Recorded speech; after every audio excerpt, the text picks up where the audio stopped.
Quantos estão felizes com Jesus? Diz amém. Amém. Quantos estão felizes com Jesus? Diz amém. Amém. Aleluia. Louvado seja o nome do Senhor. Culto da família. Talvez muita gente hoje faltou porque possa ter pensado assim: eu não vou porque é culto da família, meu esposo não vai estar lá, minha esposa, meus filhos. Querido, mas entenda uma coisa: aquilo que você reage, o mundo espiritual reage em favor da tua busca. E talvez, muitas das vezes, deixamos de receber aquilo que o Pai tem preparado e reservado, por muitas das vezes não entender que é num processo, que é na busca, que é renunciando, que a gente vai ver a nossa vitória. Culto da família. A pastora abriu aqui o culto declarando: eu e minha casa serviremos ao Senhor. E hoje, queridos, para mim é um desafio, mas todo desafio que vem na minha mão, de maneira nenhuma eu lanço fora. Porque eu poderia falar assim: pastor, é culto da família, vê uma diaconisa que tem toda a sua família na casa do Senhor, vê um diácono, ou convida alguém, porque talvez está faltando essa peça ainda ser encaixada. Porque eu estou aqui como um profeta, mas o Senhor sabe que ainda está faltando eu declarar, eu profetizo, mas isso ainda não é uma realidade diante dos meus olhos. Eu consigo contemplar com os olhos espirituais, porque eu sou profetisa, e profeta tem que profetizar, querido. E eu profetizo, eu e minha casa. Houve uma semana de jejum, de propósito, e o que tem 2 filhinhos, ele até falou que vinha, mas eu entendo como um tempo ruim, né? O tempo não colaborou muito, mas eu vou ficar no Salmo 40, esperando com paciência no Senhor, que no tempo de Deus eu vou poder falar assim: agora eu e minha casa estamos servindo ao Senhor. Mas enquanto isso não concretiza, querido, eu não posso interromper a obra que o Senhor tem na minha vida. Eu não posso parar e deixar de crer e confiar e profetizar que eu e minha casa serviremos ao Senhor. Então, culto da família. Quantos aqui já tem a sua família toda na presença do Senhor? Faz assim para a pastora: todos, pai, mãe, filhos, todos, olha aí. Quantos aqui do jovem que não tem a mãe nem o pai na presença do Senhor? Levanta a mão. Que não tem. 2 ali. Quantos aqui tem um esposo na presença do Senhor? Que não tem um esposo na presença do Senhor? Olha aí. Dos varões, quem ainda a esposa não está na casa do Senhor? Assina assim o braço. As esposas, os esposos já têm mais. Querido, mas eu sou muito profética, né? Eu creio que quando você chegou aqui, viu essa tenda e falou assim: o que vai acontecer aqui nessa noite?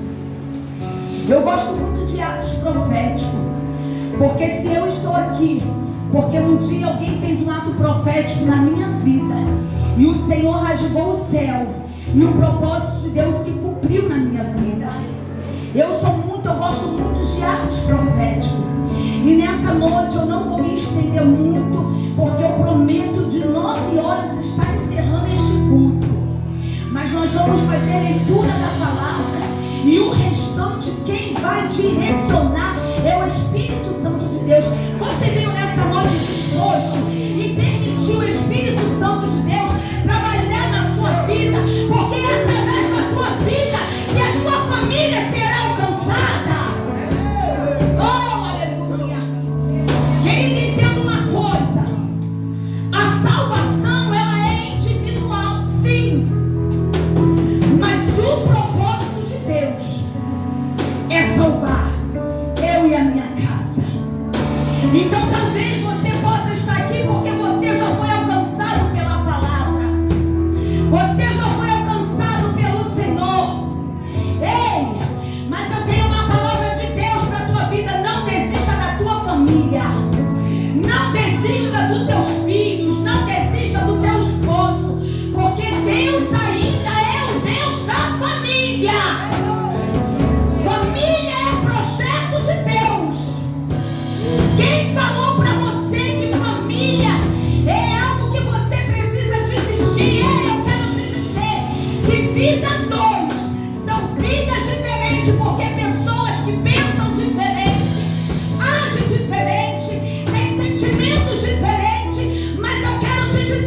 que quando você convida o Senhor para ser o centro da sua casa, da sua família e do seu casamento, tem concordância, tem diálogo, tem amor, tem respeito, tem cumplicidade. Então, querido, culto da família, eu creio que a partir de hoje, debaixo desse culto profético, quando você chegar lá, na sua casa, você vai entender que é lançando palavras proféticas, não palavras de derrota. Ei, querido, eu não posso proferir com a minha boca aquilo que os meus olhos carnais ele enxergam.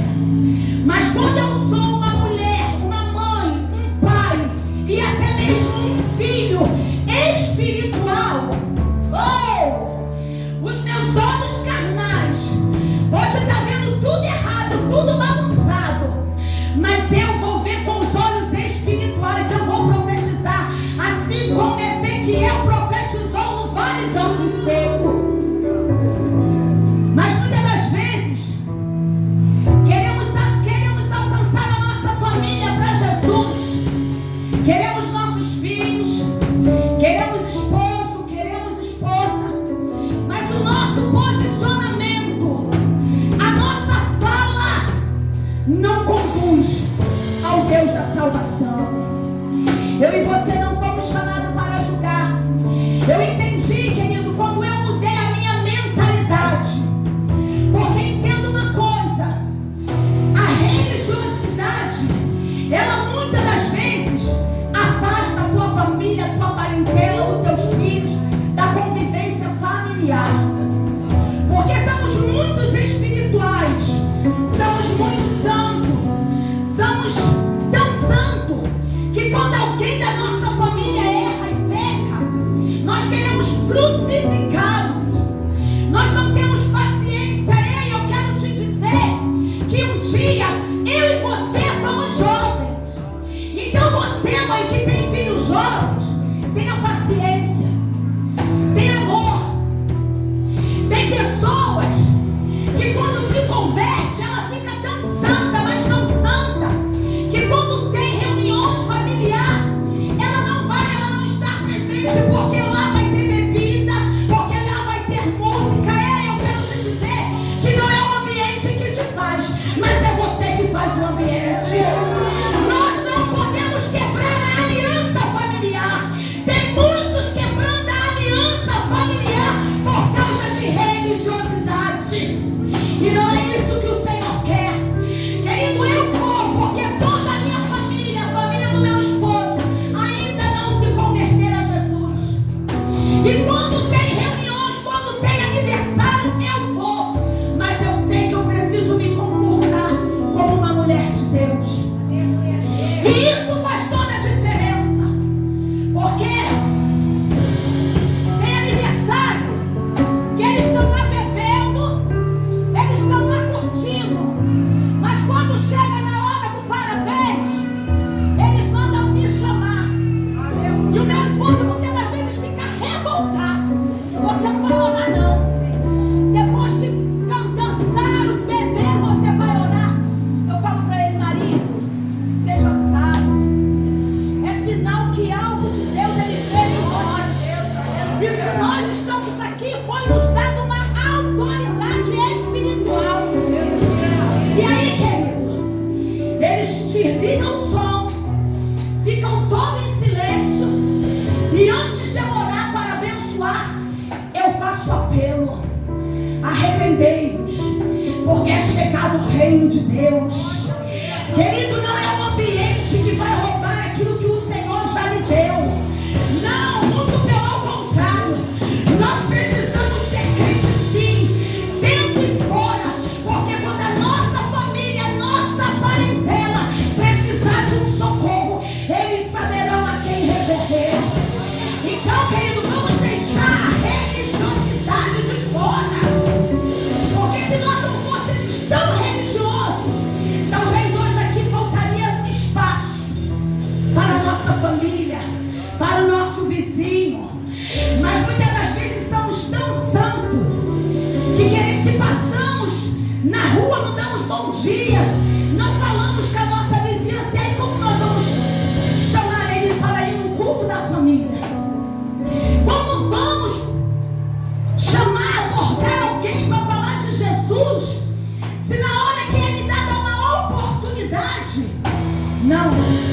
eu não vou falar, porque ali tem muito pecado. Ei, eu quero te dizer uma coisa, que quando a luz chega, as trevas precisam correr.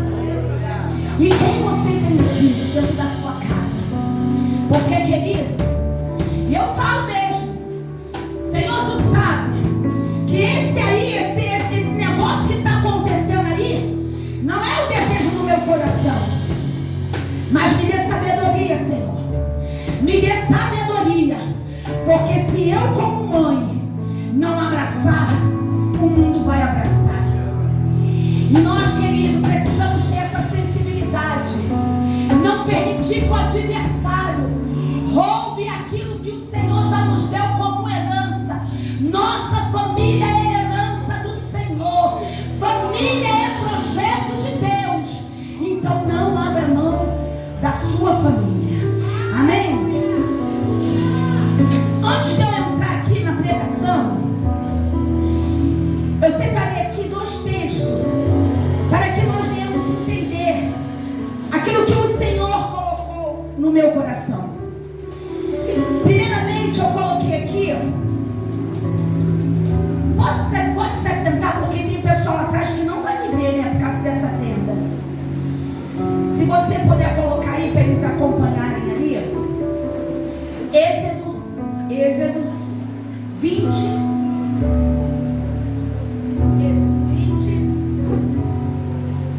Hoje é culto da família. Então aqui tem filhos, tem mãe e tem pai. Então todos vai ser ministrado. Porque eu não posso ministrar só para as mães e para os pais e deixar os filhos de fora. Não. Se é culto da família, se aqui você chegou, Êxodo 20, no versículo 12. Todos nós precisamos ter um entendimento. Quando eu quebro princípios, quando eu quebro regras, quando eu não sou obediente, querido, não tem como as bênçãos do Senhor me alcançar. Diz assim, ó, em Êxodo 20, no verso 12: honra teu pai e tua mãe, para que se prolongue os teus dias na terra, e que o Senhor teu Deus te dá. Jovens, querem ser bem-sucedidos? Honre teu pai e tua mãe, para que se prolongue os teus dias na face da terra, e que o Senhor te dá. Agora vamos lá em Efésios 6:4. Porque, querido, é muito bom, é muito bonito nós queremos exigir algo dos filhos, mas nós pais, como se comportamos perante os filhos? E diz assim, ó, em Efésios 6:4: e vós, pais, não provoqueis a ira a vossos filhos, mas criai-os na doutrina e a demonstração do Senhor. Querido, nós vivemos num mundo ao qual o respeito se acabou. No meu tempo era benção. Para você talvez hoje isso pode ser cafonice, mas na minha época era benção pai, benção mãe, benção avô, benção avó, benção tio. Hoje, às vezes eu vejo aí algumas pessoas dando benção a tia aí, eu escuto. E eu vejo assim, princípio de honra. Porque entenda uma coisa, jovem. Hoje vocês são jovens, mas amanhã vocês vão casar e vão ter família. Então tudo aquilo que eu aprendo, eu preciso passar. Hoje vocês estão aí porque família começa quando nós nos casamos. Quando eu e meu esposo se casamos, se formamos uma família. Porque ele me tirou do seio da casa da minha mãe e do meu pai e se tornamos uma só carne. E aí depois vem os filhos. Então, nós precisamos aprender a honrar, a disciplinar com a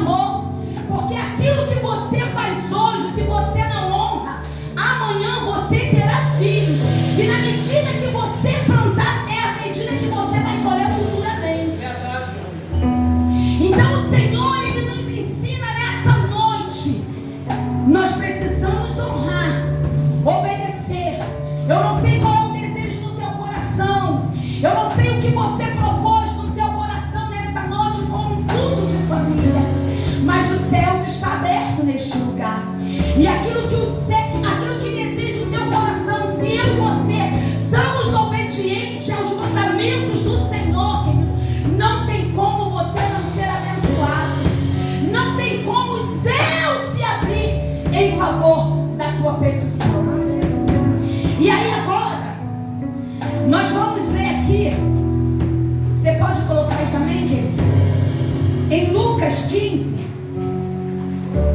Lucas 15, essa semana eu procurando um texto, eu vou para lá, eu vou para cá.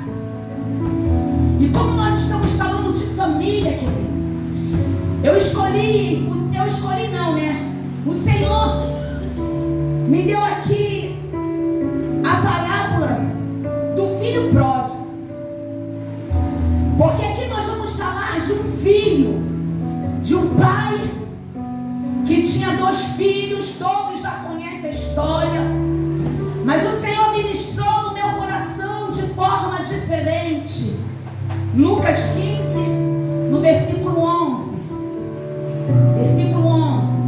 Eu não vou fazer toda a leitura, porque eu vou ministrar alguns pontos, tópicos aqui, porque eu prometo, 8h30, eu não posso me demorar muito, porque eu entendo que foi liberado um reino espiritual nessa noite, neste lugar. E eu confio, eu acredito muito em atos proféticos. E eu creio que ao decorrer deste culto, você depois vai voltar para dar testemunho ao Senhor. Diz assim, eu vou ler aqui, vocês acompanham, eu vou te falando, porque nós vamos pular, tá? Para ganhar tempo. Todos já foram ministrados desta palavra, a parábola do filho pródigo. Diz assim no versículo 11: certo homem tinha 2 filhos. O mais moço deles disse ao seu pai: pai, dá-me da parte dos teus bens que me cabe. E ele repartiu aos haveres. 13. E passando não muitos dias, o filho mais moço ajuntou tudo o que era seu, partiu para uma terra distante e lá gastou todos os seus bens, vivendo desoladamente. Agora vamos para o 16. Pula aí para o 16.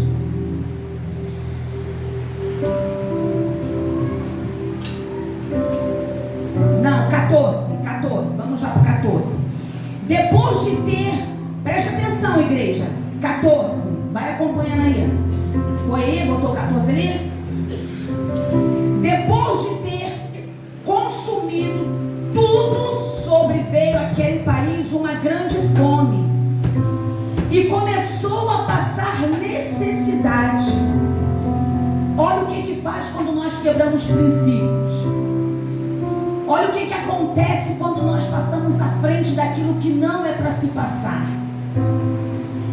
Começou a passar necessidade.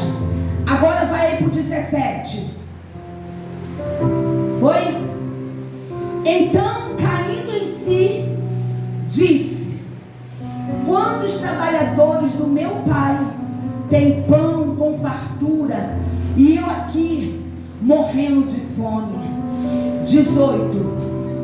E levantei-me-ei e irei ter com o meu pai, e direi para o meu pai: pequei contra o céu e diante de ti, já não sou digno de ser chamado teu filho. Trata-me como um dos teus trabalhadores. Aquele jovem, querido, ele viu que o que ele tinha feito estava errado, mas houve uma oportunidade de fazer o caminho de volta. 20. E levantou-se e foi para com seu pai. Via ele ainda longe, quando seu pai o avistou, e compadecido dele, correndo, o abraçou e o beijou. 21. E o filho lhe disse: pai, pequei contra o céu e diante de ti, já não sou digno de ser chamado teu filho. E o pai, porém, disse aos seus servos: trazei-lhe um anel, trazei-lhe depressa a melhor roupa, veste-o, põe-lhe um anel no dedo e a sandália nos pés. Trazei também e matai um novilho cevado, e comemos e regozijemos, porque este meu filho estava morto e reviveu, estava perdido e foi achado, e começaram a regozijar. Querido, aqui nós vamos estar falando, vocês já sabem dessa passagem do filho pródigo. Esse moço tinha 2 filhos. Esse homem era bem sucedido. E certa vez, certo dia, o mais moço chegou e pediu ao pai a parte da sua herança. E nós sabemos, querido, que nós só temos parte de herança quando o pai morre. Aqui já foi quebrado um princípio sobre a vida deste filho. Aqui ele já começaria a vida carregando uma maldição que ele mesmo propôs para a vida dele. Nós vemos aqui: filho, honra o teu pai e a tua mãe, para que os seus dias sejam bem-sucedidos na terra. E quando eu estudava, o Senhor me deu esse texto, porque foi necessário este jovem passar por tudo que ele passou, porque foi quebrado um princípio, foi quebrado uma aliança, foi quebrado algo no mundo físico e no mundo espiritual. Porque sabemos que só temos direito de herança se você tem um pai, se você tem uma mãe que é bem sucedido, que tem bens. Você sabe que você só vai poder usufruir depois da morte. Fora disso, você não pode requerer nada. Enquanto eles estão vivos, é deles. E aqui, querido, o texto nos fala que foi quebrado este princípio. E o que me chamou mais atenção sobre esse texto que o Senhor ministrou comigo foi que o pai, ele não causou ira naquele filho. Ele poderia falar assim: de maneira nenhuma darei bens, ainda estou vivo. Mas aquele homem foi um homem sábio. Ele sabia que Deus estava no controle de tudo. E muitas das vezes, querido, precisamos ser sábios, ter essa maturidade ao qual este homem teve. O outro filho se irou, se revoltou. Mas aquele pai, ele não agiu com o coração, ele agiu com a razão. Ele falou assim: eu vou dividir, porque eu creio que ele tem uma promessa. E se ele tem promessa, ele vai voltar. A palavra de Deus nos diz que ele foi para uma cidade distante. E chegando nessa cidade, ele gastou toda a tua renda, todo o teu bens, passando necessidade. Ao qual ele se lembrava que o pai dele era dono de tudo, que os servos, trabalhadores, comiam do bom e do melhor. E agora, o cenário da vida dele era um cenário de morte, um cenário de miséria, um cenário de pobreza, que pensou até em comer bolotas de porco. Mas um dia, querido, o Senhor palestrou com aquele jovem. Muitas das vezes, entrando num culto como esse, ao invés de abrirmos o nosso coração e declararmos para o Senhor aquilo que Satanás tem roubado de nós, ficamos preocupados com o dia de amanhã. Ficamos preocupados com muitas coisas.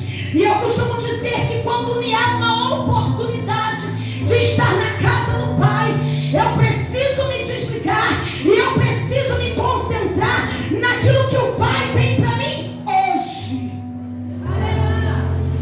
E querido, quando aquele jovem, ele entendeu que precisava fazer o caminho de volta. Muitas das vezes, o orgulho, o medo, a prepotência nos rouba do propósito do Senhor. Porque aquele jovem, ele poderia falar assim: como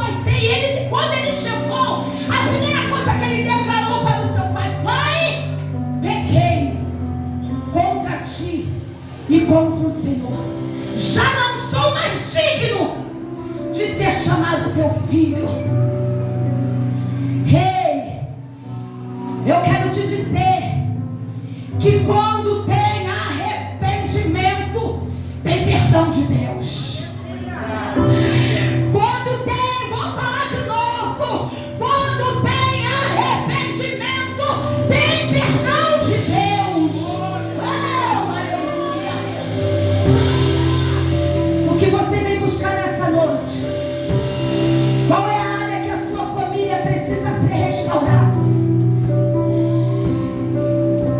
Filho, honra o seu pai, para que as promessas do Senhor se cumprem em tua vida. O propósito que o Senhor tinha na vida daquele jovem era que o Senhor permitiu. Porque entenda uma coisa, querido: se você está dentro da casa do Senhor e acha que tem lhe faltado algo, vai lá fora, dá uma andadinha para você ver se aqui lá fora não está nem pior do que você acha que aqui dentro está. Porque muitas das vezes estamos na casa do Senhor, temos pão e temos águas, temos palavras para ser saciados, estamos murmurando contra o nosso Deus. E eu costumo dizer, essa semana eu falei assim para uma irmã: você está falando que está assim, sabe? Você ainda está na presença do Senhor. Imagine se você não estivesse, você não teria estrutura. Sabe por que você está me passando esses atos? Porque o Senhor ainda tem te sustentado. Todo esse seu processo, se você não tiver a Senhor, você já estava morta, você já estava numa depressão, você já estava daí fazendo coisas que não era para fazer. Então pare de reclamar, que na casa do Senhor tem fartura de alimento para você.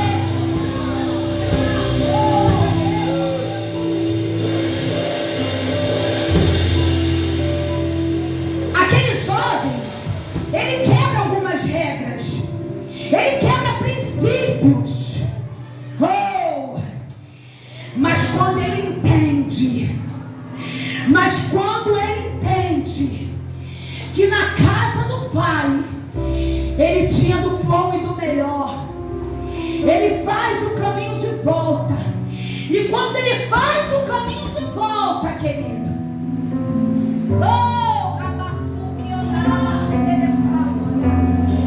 quando ele faz o caminho de volta, que o pai de longe avista ele, o pai já chama os servos, já chama os seus empregados e manda preparar a melhor veste, manda matar o novilho cevado e manda preparar o anel, porque quando nós voltamos tem honra, tem honra, tem honra.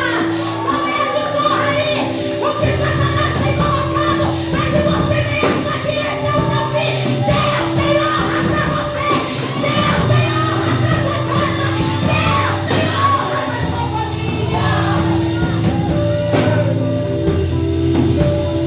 O Pai o recebe, braços abertos. E o que me chamou muita atenção, foi essa frase, olha, que ele declarou aqui no 24: porque este meu filho estava morto, porque este meu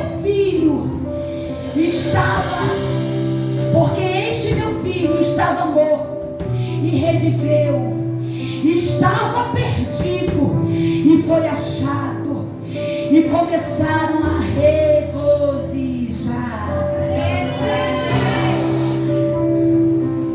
O que você acha nessa noite que foi perdido na sua vida?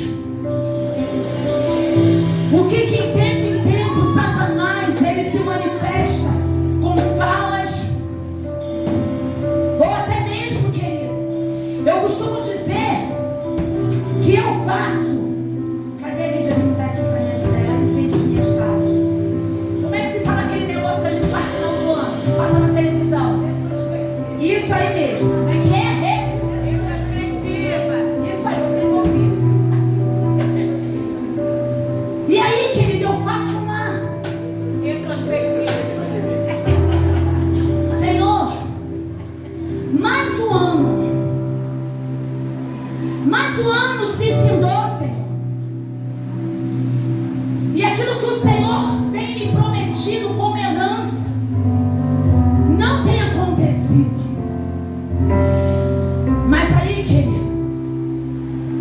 Senhor fala assim, ó.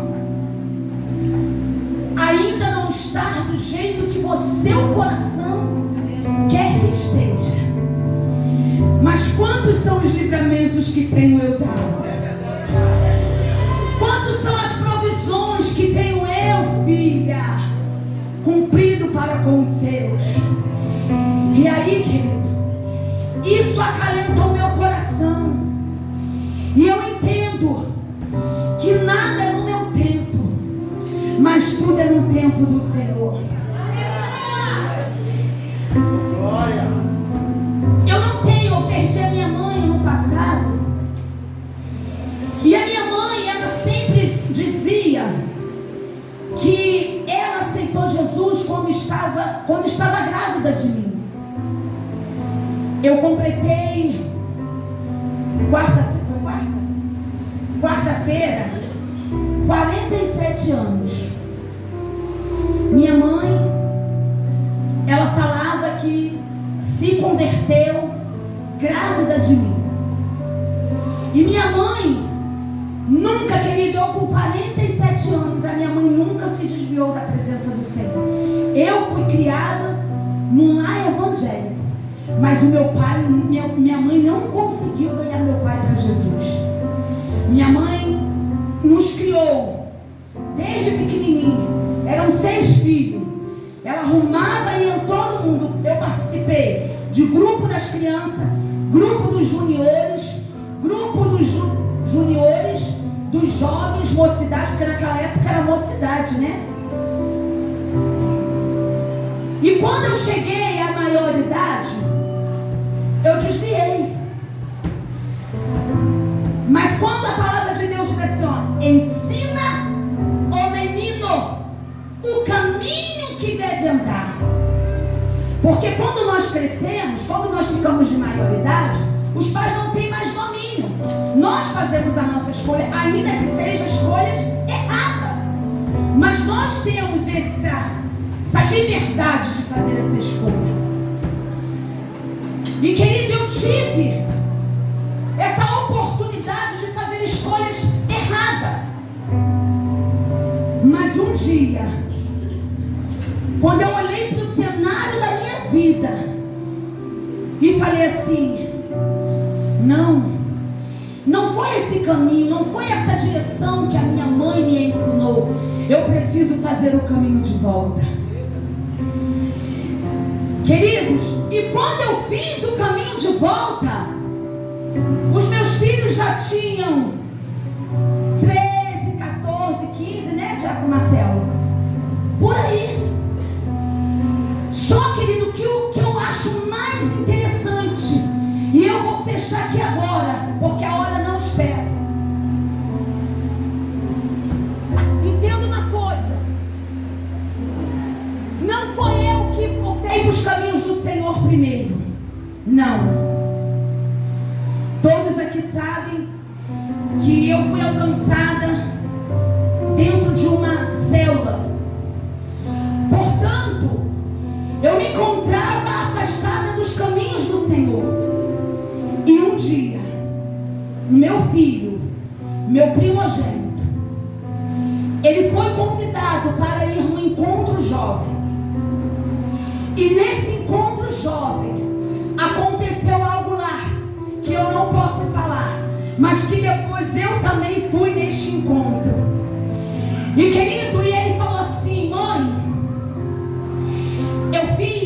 teve um ato profético, e dentro desse ato profético, eu chamei à existência o nome da senhora e do meu pai. E eu falei assim, foi mesmo, filho? Foi. E ele falou assim, mãe, mas dentro desse ato profético, tinha uma oferta. Tinha que lançar uma oferta no altar. Só que eu não tinha essa oferta. Só que a pessoa que estava ministrando, ela começou a ministrar, ela começou a falar. E ela falou assim, o que você tem aí de mais, que é de mais precioso para você, que te custou caro? Tu sabe como que era jovem, né? Vocês são jovens. O meu esposo, eu sempre falo Eu falava para ele assim: olha, e estou falando agora aqui para a igreja, não queira comprar o seu filho com presentes caros. iPhone, né? iPhone, é isso? iPhone, tênis de marca, roupa de marcas. Porque, querido, muitas das vezes ele te pede isso porque ele tem ausência de alguma coisa, ausência de um carinho, ausência de um diálogo. E aí ele quer preencher isso com coisas caras. E o meu esposo tinha essa deficiência. Eu falava para ele assim: o amor que você quer dar para ele não é roupas caras, não é sapato caro, não. Eles têm ausência de um pai, de sentar, de aconselhar, de ir na praça tomar um sorvete. Não é presentes caros. E aí, querido, dentro desse ato profético, o meu filho deu aquilo que era mais precioso para ele naquele momento. Tinha sido um tênis. E ele veio desse encontro descalço. Só que quando ele chegou em casa, ele falou assim: mãe, o meu pai vai me matar. Quando ele sentir falta do tênis, o que eu vou falar para ele? Eu falei assim: filho, se foi algo de Deus, o teu pai não vai nem sentir falta desse tênis. Querido, e com pouco tempo desse ato profético, desse encontro que ele teve, ele começou a ir, e um dia ele falou assim: mãe, eu posso abrir uma célula jovem aqui na varanda de casa? Eu falei assim: sim. Querido, e com pouco tempo, o meu coração ele estava tão endurecido, tão fechado, que nem parecia que eu tinha sido criada num berço evangélico. Porque é assim, quando nós se desviamos, é muito mais difícil voltar do que uma pessoa que nunca foi crente ouvir a palavra e aceitar Jesus, vir aqui se arrepender. Queridos, mas em poucos meses Deus movimentou o céu. E eu também fui convidada num culto. E quando eu entrei naquele culto, um culto de domingo, eu sentei na última cadeira onde o diácono Márcio está. Eu falei assim: eu quero entrar, não quero que ninguém me veja. Mas naquela noite, parecia que só tinha eu naquele culto. A palavra veio de encontro, rasgou meu coração. Eu me reconciliei e decidi fazer o caminho de volta. E aí foi outro propósito, porque o meu esposo nunca tinha sido crente. Ele veio de um berço católico. A minha sogra é católica apostólica romana, de levar aqueles negocinhos lá que você sabe, ter oração do jeito delas, dia de segunda-feira. Mas eu entendo que quando Deus tem uma promessa, como a pastora Patrícia abriu aqui o culto, e eu não vou poder falar mais, eu e minha casa serviremos ao Senhor.